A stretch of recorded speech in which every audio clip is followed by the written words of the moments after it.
Tahukah kalian bahwa ada yang mengatakan data science adalah profesi paling seksi abad ini? Sementara yang lain menyebutnya hanya hype belaka? Kita akan bongkar semuanya. Mari kita lihat apa sebenarnya data science, bagaimana ia bekerja, dan mengapa bidang ini begitu menarik perhatian banyak orang. Ini adalah bagian dari seri pengenalan data science, yang akan dirilis setiap hari Rabu. Data science adalah ilmu yang menggabungkan pemrograman, matematika, dan pengetahuan domain untuk mengekstrak wawasan dari data.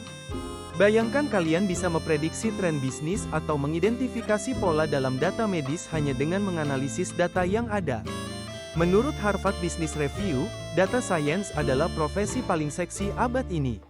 Mengapa? Karena permintaan yang sangat tinggi untuk keahlian ini dan dampaknya yang besar di berbagai industri. Sebagai contoh, perusahaan seperti Amazon menggunakan data science untuk memahami perilaku konsumen dan merekomendasikan produk. Di sektor kesehatan, data science membantu dokter dalam mendiagnosis penyakit lebih cepat dan akurat, dengan menganalisis riwayat medis pasien dan data kesehatan lainnya untuk menemukan pola yang bisa mengindikasikan penyakit tertentu.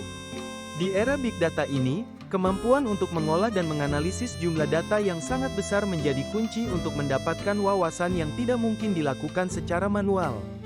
Misalnya, analisis data pasien dalam jumlah besar dapat membantu mengidentifikasi tren kesehatan yang sebelumnya tidak terlihat, memberikan diagnosis yang lebih cepat dan akurat. Data science telah berevolusi dari statistik tradisional ke kecerdasan buatan modern. Awalnya, data science digunakan untuk analisis statistik sederhana, seperti menghitung rata-rata dan distribusi data. Namun, dengan perkembangan teknologi, data science sekarang mencakup machine learning dan AI, yang memungkinkan komputer untuk belajar dari data dan membuat prediksi yang kompleks. Perkembangan ini didorong oleh meningkatnya jumlah data yang tersedia dan kemajuan dalam komputasi. Contohnya, pada era 1950-an, kita mulai melihat perkembangan awal dalam komputasi yang memungkinkan pengolahan data yang lebih kompleks. Kemudian, pada 1980-an dan 1990-an, perkembangan dalam algoritma machine learning mulai mengambil alih, memungkinkan analisis yang lebih canggih.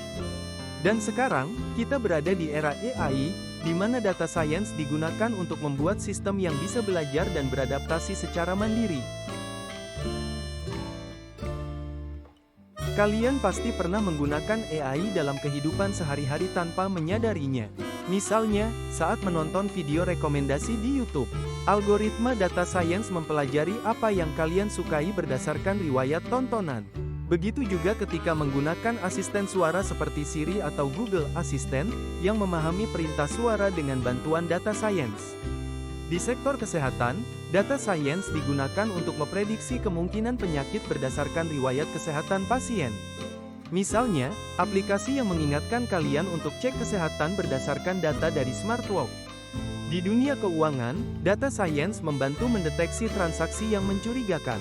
Jika kalian pernah menerima notifikasi dari bank tentang aktivitas yang tidak biasa di kartu kredit, itu adalah hasil analisis data dari sistem keamanan. Selain itu, data science juga digunakan di media sosial. Algoritma yang menentukan konten yang muncul di feed kalian, atau iklan yang kalian lihat berdasarkan aktivitas online, semuanya adalah hasil dari data science. Misalnya, ketika kalian melihat video FYP, For You page, di TikTok, itu adalah hasil dari algoritma yang menganalisis aktivitas kalian di platform. Proses data science melibatkan beberapa langkah utama: pengumpulan data, pembersihan data, eksplorasi data, pemodelan, dan interpretasi hasil.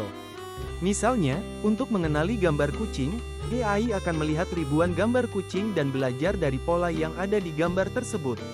Proses ini disebut machine learning. Saat data dikumpulkan, langkah berikutnya adalah pembersihan data, di mana data yang tidak relevan atau salah akan dihapus. Setelah itu, data dianalisis untuk menemukan pola atau tren, dan model dibuat untuk memprediksi hasil berdasarkan data tersebut. Terakhir, hasil dianalisis dan digunakan untuk membuat keputusan yang lebih baik. Apakah kalian pernah menggunakan teknologi AI lainnya? Berikan jawaban di kolom komentar. Dan coba juga tugas mini kita kali ini, Gunakan tools Pandas untuk menganalisis data sederhana yang kalian miliki di rumah. Misalnya, kalian bisa menggunakan data suhu harian selama seminggu dan mencari rata-rata suhu harian. Jika kalian ingin belajar terkait AI lebih dalam, cek video sebelumnya. Jadi, itulah pengantar tentang apa itu data science. Di episode berikutnya, kita akan membahas alat dan teknologi utama yang digunakan dalam data science, seperti Python dan R.